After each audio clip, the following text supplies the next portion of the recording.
Hi guys. इस दुनिया में सबसे ठंडी जगह कौन सी है? जवाब है अंटार्कटिका। अंटार्कटिका एक ऐसी जगह है जहाँ पे इंसान नहीं रहते। एक ऐसा कॉन्टिनेंट जहाँ पे इंसानों की आबादी नहीं है। जो थोड़े बहुत इंसान रहते हैं वो ज़्यादातर साइंटिस्ट हैं जो कि अंटार्कटिका में रिसर्च करते हैं। ठीक है। और दुनिया का 70% जो पानी है, फ्रेश वाटर जिसे हम कहते हैं, वो अंटार्कटिका में ही है। बाकी 30% जो है बाकी जगह है। तो इट मीन्स ये फ्रेश वाटर का बहुत बड़ा सोर्स है अंटार्कटिका। यहाँ पे बहुत ज़्यादा तेल हो सकता है, क्रूड ऑयल, अंटार्कटिका में। लेकिन क्रूड ऑयल को अंटार्कटिका से एक्सट्रैक्ट नहीं कर सकते बिकॉज ऑफ 1959 की ट्रीटी, जिसमें कहा गया है कि भैया अंटार्कटिका से आप किसी भी तरह का कोई एक्सट्रैक्शन ऑयल का नहीं कर सकते और किसी भी तरह का आप कॉलोनीज वगैरह नहीं बसा सकते। और कोई भी कंट्री अंटार्कटिका में कोई क्लेम नहीं कर सकती। तो ये साफ तौर पे लिखा है। यहाँ पे थोड़े बहुत जानवर पाए जाते हैं, जैसे पेंगुइन्स हो गई, सील्स हो गई, और कुछ बेल्स हो गई, डॉल्फिन्स हो गई। तो ये सब जो अंटार्कटिका में पाए जाते हैं। ठीक है। ये कुछ जानवर हैं। और अगर हम देखेंगे तो दुनिया में सबसे ज़्यादा सर्दी यहीं पर ही पड़ती है। जो मैक्सिमम जो मिनिमम रिकॉर्डेड टेम्परेचर गया है अंटार्कटिका में वो है 89.2 degree Celsius as per the reports. उससे कम भी हो सकता है, बट एज़ पर जो रिकॉर्डेड मतलब वो है, उसके अनुसार 89.2 डिग्री सेल्सियस है सबसे रिकॉर्ड मिनिमम टेम्परेचर अंटार्कटिका में। ठीक है। अब यहाँ पे इतनी ज़्यादा सर्दी क्यों पड़ती है? क्योंकि अंटार्कटिका जैसे आर्कटिक सी है, वैसे ही अंटार्कटिका में जो सूरज की किरणें, क्योंकि वो बिल्कुल साउथ में है, तो सूरज की किरणें यहाँ पे सही से पहुँच नहीं पाती हैं। तो उस वजह से यहाँ पे अंटार्कटिका में बहुत ज़्यादा सर्दी पड़ती है। ठीक है। कोल्ड वॉर के टाइम पे, जब कोल्ड वॉर चल रही थी रशिया और यूएस में, तो तरह तरह के न्यूक्लियर टेस्ट कर रहे थे। तो उस चीज़ से बचने के लिए अंटार्कटिक अंटार्कटिक ट्रीटी बनाई गई कि भैया कोई भी इस जगह पे क्लेम नहीं कर सकता।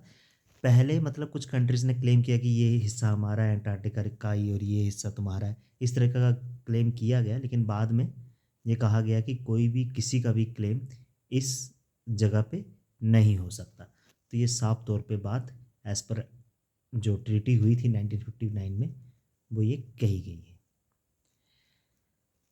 अब हम अगर बात करें तो अंटार्कटिका में पानी बहुत ज़्यादा प्योर है। बहुत से टूरिस्ट जो है घूमने भी जाते हैं। एक गलती मत करना कि वहाँ पे आप सोचोगे कि पानी, क्योंकि आप देखोगे कि बहुत क्रिस्टल क्लियर पानी है, आप आर पार देख सकते हो। लेकिन वहाँ पे ऐसे आप पानी पीने की गलती मत करना।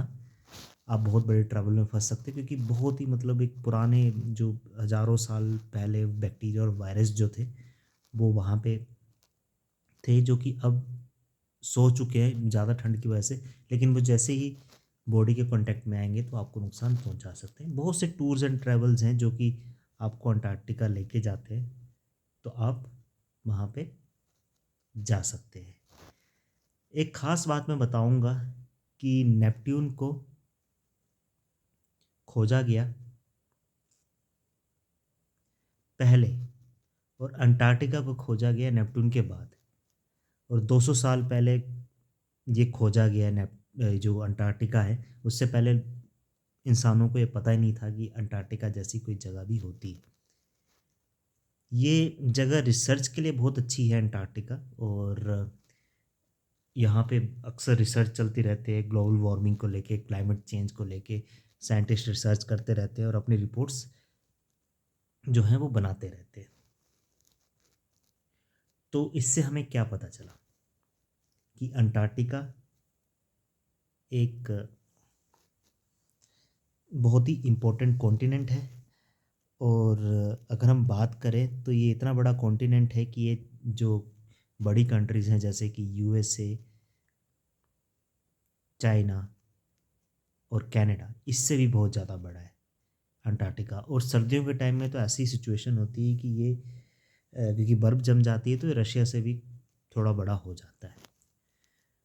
ये बहुत इम्पोर्टेंट है, ये जो कॉन्टिनेंट है, अगर यहाँ की, क्योंकि ग्लोबल वार्मिंग की वजह से अगर यहाँ पे बर्फ़ पिघलती है तो पूरे वर्ल्ड में जो ओशन का लेवल है वो बहुत ज़्यादा ऊपर चला जाएगा। और बहुत सी जो कंट्रीज़ जो कि मतलब आइलैंड्स है जैसे मालदीव्स हैं, उनको काफ़ी नुकसान हो सकता है। तो क्लाइमेट चेंज पे देखना होगा कि भैया यहाँ की जो बर्फ़ है वो सही सलामत रहे। वीडियो कैसा लगा इस विषय को लेकर के, तो ज़रूर आप कमेंट में लिखें और वीडियो को लाइक करें। और हाँ, मेरे चैनल को ज़रूर सब्सक्राइब करें। Thank you.